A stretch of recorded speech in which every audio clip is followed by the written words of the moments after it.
Hello everyone. 31 जनवरी को RBI का Paytm पर रिस्ट्रिक्शन लगाने से आपको थोड़ा कन्फ्यूजन हो रहा होगा कि आपका क्या क्या सर्विस आपको मिलेगी और क्या सर्विस आपकी बैन हो गई है।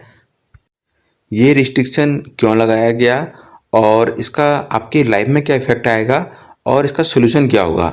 वो पेटीएम की तरफ से सोल्यूशन होगा और आप क्या सोल्यूशन आप खुद कर सकते हैं, ये सब डिटेल में समझाऊंगा। मेरी ये पूरी कोशिश रहेगी कि आपका कोई भी डाउट इस विषय में अब ना रहे। वैसे तो आप इतने दिनों में काफ़ी कुछ समझ गए होंगे, लेकिन अभी भी अगर कोई डाउट है आपका तो वो पूरी तरह क्लियर हो जाएगा। पहले तो आप ये अंतर को ज़रूर समझ लीजिए कि पेटीएम ऐप और पेटीएम बैंक दोनों में क्या डिफरेंस है, क्योंकि पेटीएम ऐप में कोई पाबंदी नहीं लगाई गई है, केवल पेटीएम बैंक में पाबंदी लगाई गई है और उसका इफ़ेक्ट क्या पेटीएम ऐप में आएगा उसे डिटेल में आपको समझना होगा। पेटीएम जिसे हम सब आम भाषा में जानते हैं, उसकी असली जो कंपनी है वो है 197 कम्युनिकेशन। तो 197 कम्युनिकेशन का ही एक पार्ट है पेटीएम बैंक, जिसे 2017 में आरबीआई द्वारा as a payment bank licence दिया गया था। अब ये तो समझ गए होंगे आप कि 197 कम्युनिकेशन की एक कंपनी है पेटीएम बैंक। अब पेटीएम बैंक में पाबंदी लगाई गई है और आम आदमी पेटीएम बैंक और पेटीएम पे जो डिफ्रेंशिएट नहीं कर पा रहा था, और यही शायद मेन कारण है कि जिसकी वजह से आरबीआई ने पेटीएम बैंक पे रिस्ट्रिक्शन लगाए हैं। क्योंकि आरबीआई चाहता है कि जो भी बैंक हो वो आइडियल बैंकिंग के जो रूल हैं उन्हें पूरी तरह फॉलो करे। अब यहाँ पर क्या हो रहा था कि जो अब पेटीएम में है कस्टमर, वही ऑटोमेटिक आपके पेटीएम बैंक में ट्रांसफ़र हो जा रहे थे और पेटीएम बैंक के कस्टमर ऑटोमेटिक पेटीएम ऐप में ट्रांसफ़र हो जा रहे थे। तो ये जो डाटा जो लीक हो रहा है आपस में, तो वो उसको पसंद नहीं करता आरबीआई। दूसरा, आप दोनों कंपनी अलग अलग हैं तो दोनों कंपनियों के ऐप भी अलग अलग होने चाहिए, तो दोनों को डिफ्रेंशिएट करने की बहुत ज़रूरत है।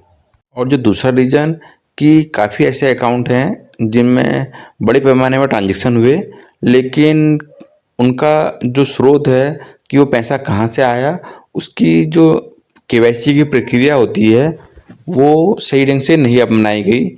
इस वजह से भी ऑडिट में ये पाया गया है आरबीआई के कि वो वहाँ कमी थी, तो इस वजह से भी एक रीज़न था। और तीसरा बड़ा रीज़न जो बताया जा रहा है कि वो है उसका पेमेंट बैंक होने का। पेमेंट बैंक होने की एक लिमिट है, तो उसमें आपको जो डिपॉजिट रखना है वो पहले 1 लाख था, वो बाद में बढ़ा के 2 लाख कर दिया गया है। तो 2 लाख तक ही आपको उसमें डिपॉजिट रख सकते हैं। और दूसरा कि आप क्रेडिट नहीं दे सकते, किसी को लोन नहीं दे सकते। लेकिन पेटीएम के उसी ऐप से आप कस्टमर को लोन भी दे रहे हैं और उसमें लिमिट से ज़्यादा फंड भी हो रहा है कई बार। तो ये जो इरेगुलरिटी थी, तो इसकी वजह से भी आरबीआई ने पेटीएम पेमेंट बैंक पे रिस्ट्रिक्शन लगाए। आरबीआई ने पेटीएम पेमेंट बैंक पे जो ये रिस्ट्रिक्शन लगाए हुए हैं, ये बैंकिंग रेगुलेशन एक्ट 1949 की धारा 35A के तहत लगाए हुए हैं।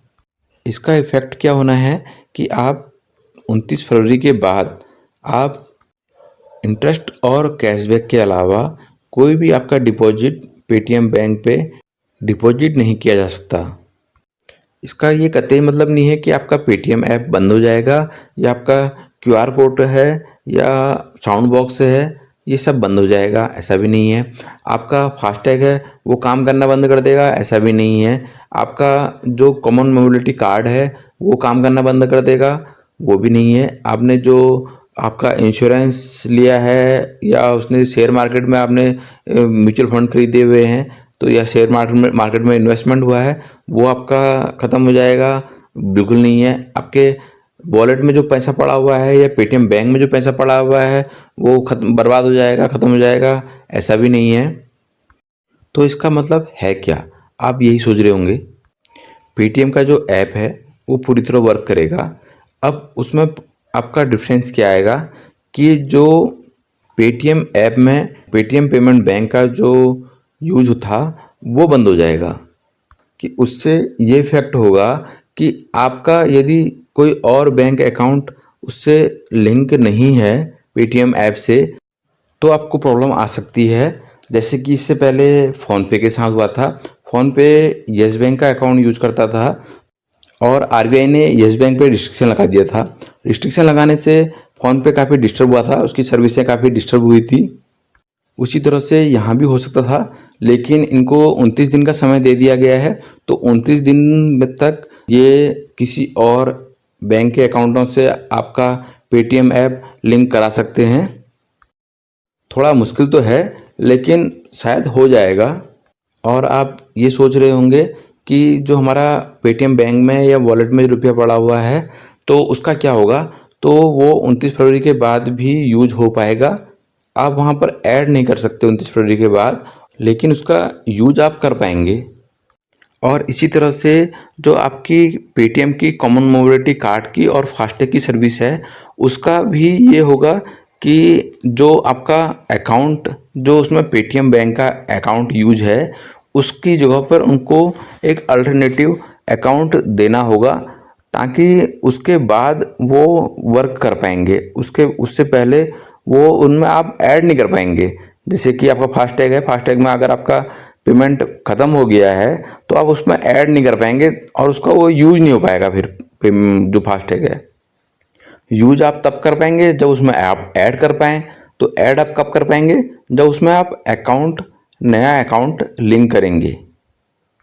हाँ, बस इसमें थोड़ा ज़्यादा समय लग सकता है, ये थोड़ा मुश्किल आ सकती है। अब इतना तो वेट करना पड़ेगा, ये आपको नया कार्ड लगाना पड़ेगा फास्टैग। और इसके अलावा म्यूचुअल फंड या शेयर मार्केट की बात है तो वो पेटीएम का अलग डिपार्टमेंट है, वो पेटीएम मनी। तो जो सेबी से रेगुलेट होता है, तो पेटीएम मनी जो है वो सेबी से रेगुलेट होने की वजह से इसमें कोई इफ़ेक्ट तो नहीं आएगा। लेकिन आपका जो अकाउंट है वो पेटीएम बैंक का अकाउंट है, तो वहाँ वो आप मनी विड्रॉ नहीं कर पाएंगे। आपको वहाँ पर आपको नया अकाउंट देना होगा।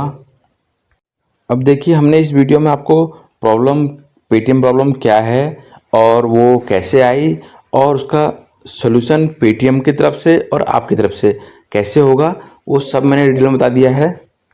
पेटीएम आपको 29 फरवरी तक सॉल्यूशन दे पाता है तो बहुत बढ़िया, या फिर आप उस सॉल्यूशन का यूज कर पाते हैं तो वो भी बढ़िया, और नहीं तो आपके पास अल्टरनेटिव तो है ही, आप उसका यूज करिए और आपके पास 29 फरवरी तक का समय है। इस वीडियो में मैंने आपके सारे डाउट क्लियर करने की कोशिश करी, और यदि आपका कोई डाउट अभी भी बचा हो या कोई क्वेश्चन है तो आप कमेंट कर जरूर बताएं। और वीडियो यूजफुल लगा हो तो वीडियो को लाइक करें और शेयर करें। चैनल को सब्सक्राइब करना ना भूलें। Thank you. मिलते हैं नेक्स्ट किसी यूजफुल वीडियो में। Thank you.